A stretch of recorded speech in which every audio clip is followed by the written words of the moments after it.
live, we live. What's up, everybody? Give people a chance to roll on in here.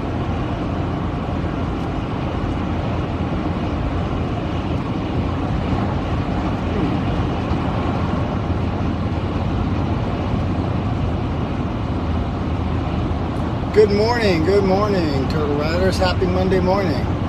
Well, not so happy.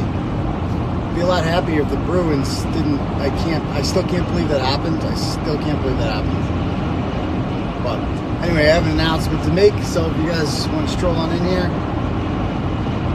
about the coming week.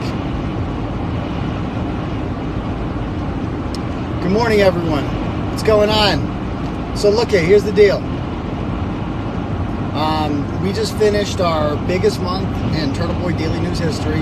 We had about 2.4 million page views in the month of April. That's 80,000 people a day on the website. That is more than, it's like filling more than Gillette Stadium every day to read our blog. That's what Turtleboy, that's the reach that we have now.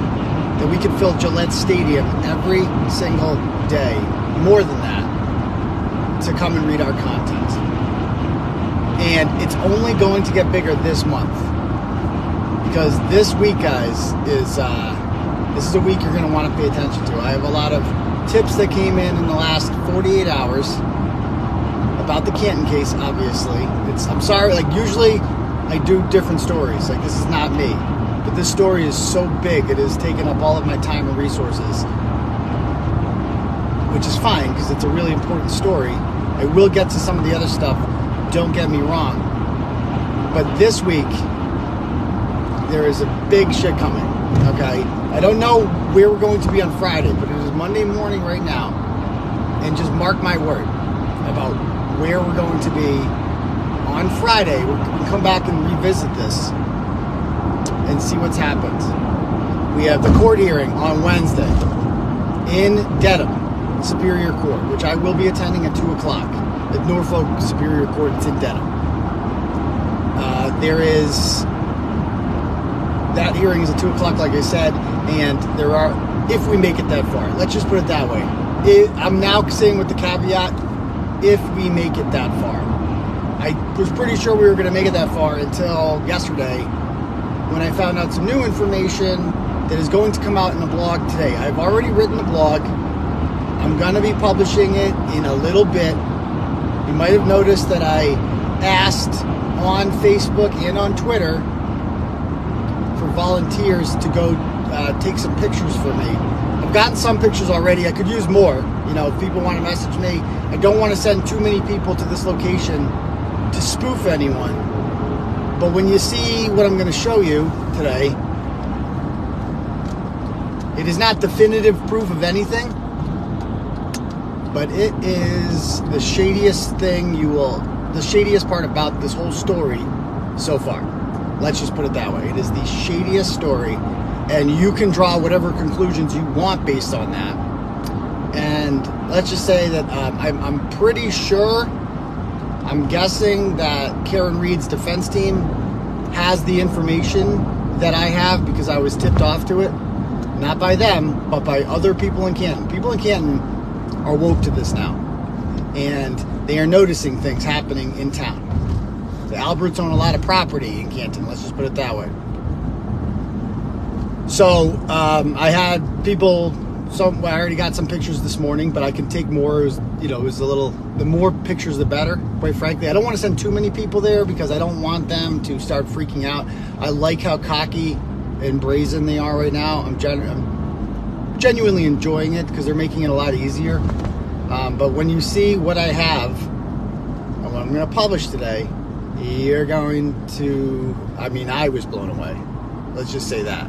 And now, is it proof of anything? Nope. But it's certainly strong evidence, it appears to be, of something nefarious. It's odd. It's very fucking odd. It's one of many odd things the Albert family has been doing since public court, since we started writing about this. They've sold their house. They literally sold their family house of 50 years, okay? They got rid of their basement floor. Their dog disappeared. the family dog has disappeared. It's gone. They don't know where it is. That's one of the motions on Wednesday. Again, if we get there. Based on the information that I have found, I believe that Karen Reed's defense attorneys, who are not stupid, who are very intelligent, well researched, and well, they know what they're doing. That if they have the information that I have, they are going to be contacting the FBI, and there is going to be hell to pay.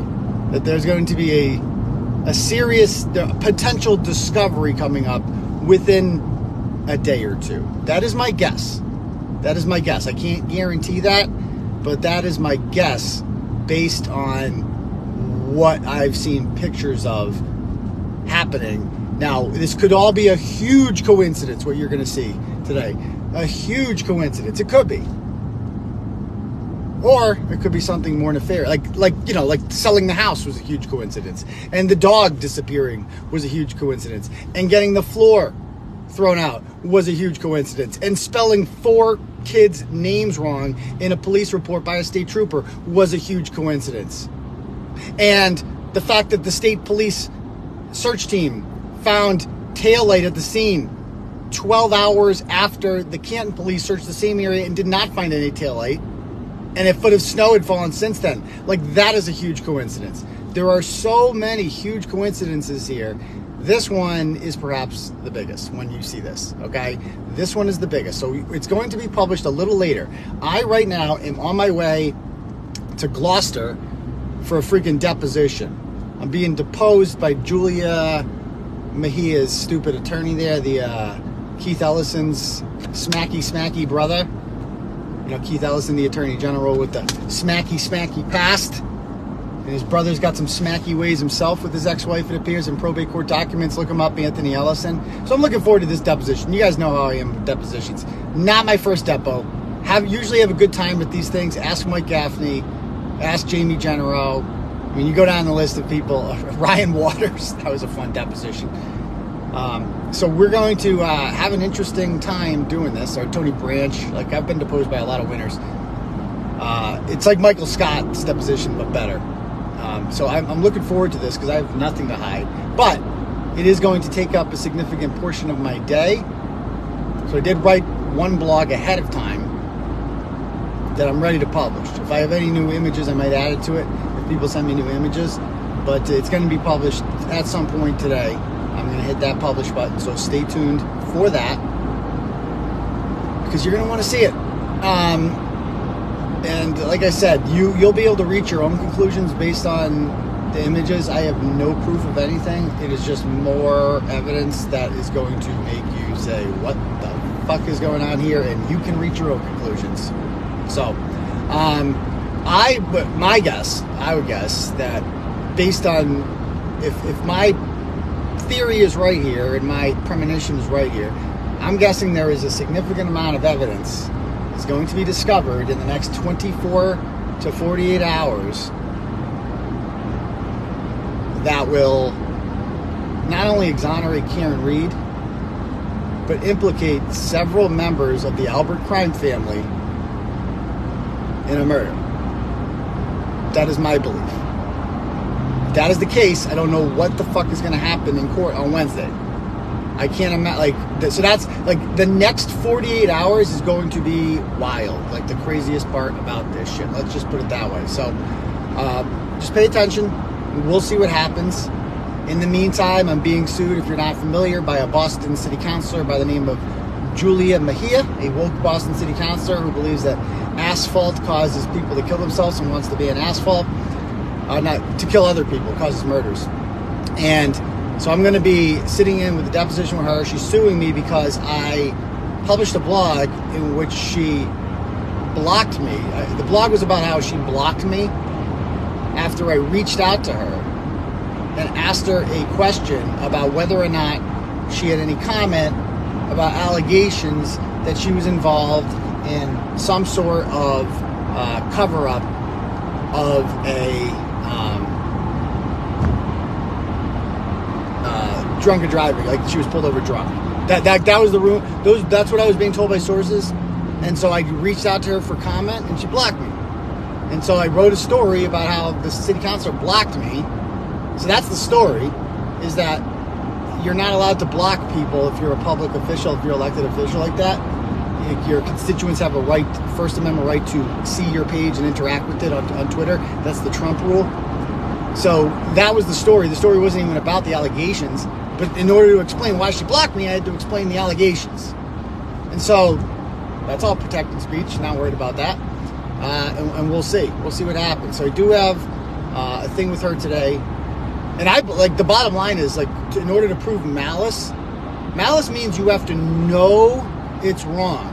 You have to know it's untrue and say it anyway. There isn't a single thing I said in there that's untrue. It was all she blocked me because I asked her this. That was the blog. Additionally, I believe it to be true. I believe the allegations. So you can't be acting with malice if you actually believe these things. And I do believe them. You're allowed to say things that you actually believe. I believe that. So there's that. So we'll cross that bridge when we get there today. So that should be interesting. And on,